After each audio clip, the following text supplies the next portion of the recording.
పెదపల్లి జిల్లా గోదావరికని శ్రీ కోదండ రామాలయంలో విశ్వ హిందూ పరిషత్ ఆధ్వర్యంలో సామూహిక వరలక్ష్మి వ్రతాలు ఘనంగా నిర్వహించారు. ఈ వ్రతంలో మహిళలు పెద్ద ఎత్తున పాల్గొని ప్రత్యేక పూజలు, కుంకుమార్చనలు చేశారు.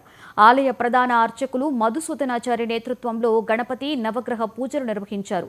40 ఏళ్లుగా వైభవంగా నిర్వహిస్తున్న వరలక్ష్మి వ్రతం ద్వారా సౌభాగ్యం, కుటుంబ సుఖ సంతోషాలు లభిస్తాయని నిర్వాహకులు తెలిపారు.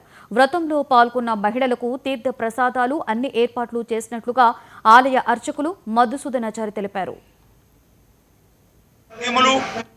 పుత్ర సంతానము మరియు పుత్రికా సంతానము, ఉద్యోగాలు, వారు ఏ కోరిక కోరి వ్రతం చేసుకుంటారో వారికి సఫలీకృతమవుతాయని, వారందరూ కూడా దీర్ఘ సుమంగళిగా ఉంటారని చారుమతి అనే ఒక స్త్రీకి లక్ష్మీదేవి స్వప్నంలో వచ్చి ఈ వృత్తాంతం చెప్పింది.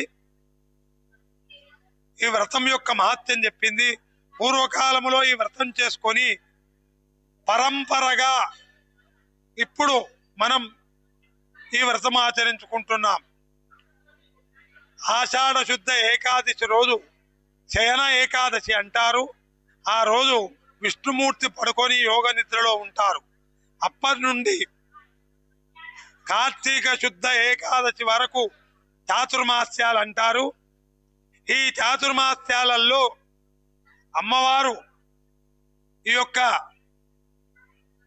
స్వామివారు లేచే వరకు రాజ్యాన్ని ఏల్తారని చెప్పి పెద్దలు వేదమూర్తులు చెప్పారు. కాబట్టి ఇప్పుడు దాదాపుగా అన్ని స్త్రీల వ్రతాలే ఉంటాయి.